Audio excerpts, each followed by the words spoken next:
All right, how to take a case history.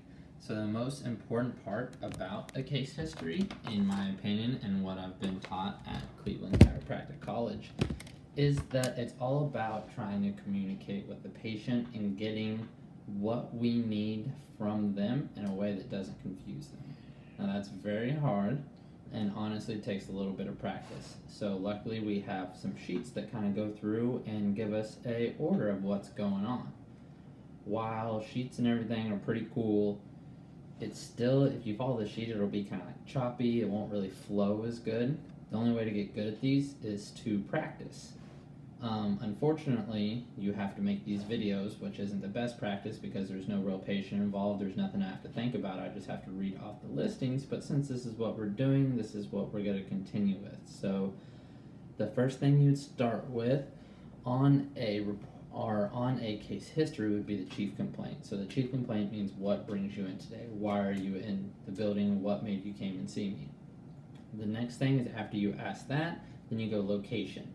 Now, this might not sound important and it might be easy to forget, but one of the most important things you can do is ask them to point at where it hurts.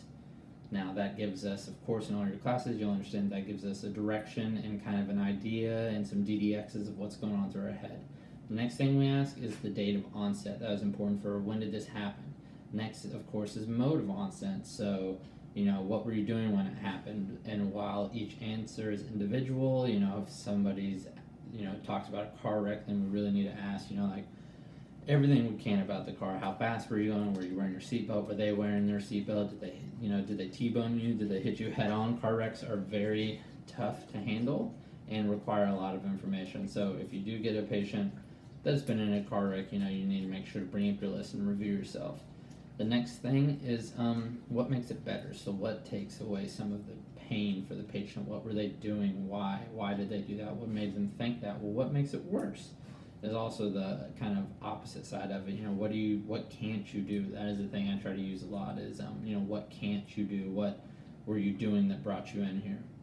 Another important thing, all these are important, but I'm going to keep saying another important thing is quality in terms of sharp, dull, superficial, deep, radiating, constant, numbing, all these words. It's very hard to describe pain. So while we're not leading the patient on, we're just giving them information and kind of keywords to use.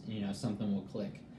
A couple other things are, radiation. Does it stay in one place? Does it go away? Most people kind of understand that. Another is severity.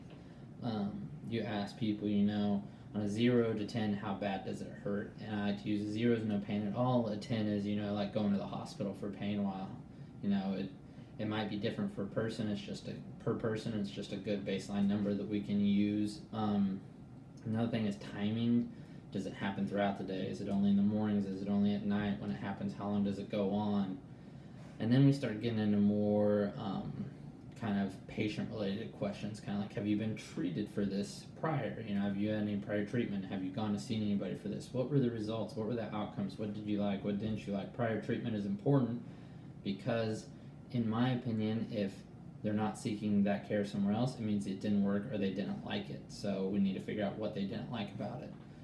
Some other important questions are medications, supplements, what you're on, what you're doing, what do you take, and how much and how often. This is important just because everything mixes together.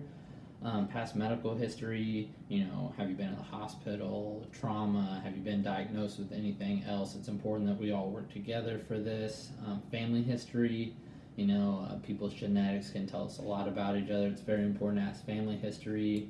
Another thing could be like habits. So what does the patient like to do? Do they smoke? Do they drink? Do they exercise? How much? How often? How little? What do they like to do? All these are very important in getting that makeup of the patient, trying to get them figured out. Finally, some other things could be like hobbies and activities. I really don't ask that too much. I kind of lump it in with my final question I ask every patient after a case history or a new patient exam is, what do you want to do from this appointment? What is the reason you came in? What can't you do now that you would like to do after the end of our visits of our treatment plan? I think that's the most important question because while you're answering all this and asking all this and kind of lead away of what the patient really wants. So you slow down, you look them in the eyes, and you say, what do you want out of this? Is important, because as clinicians, we might say, oh, well, we want increased range of motion and we want decreased pain levels, while the patient may say, I want to be able to tie my shoes in the morning without getting help. So that, in my opinion, is one of the most important questions and things you can add to make a good case history and to get the patient on board with you. And last but not least is a review of systems, which a lot of times that's just in our macro, but it's important to go through that and ask all the patients those questions.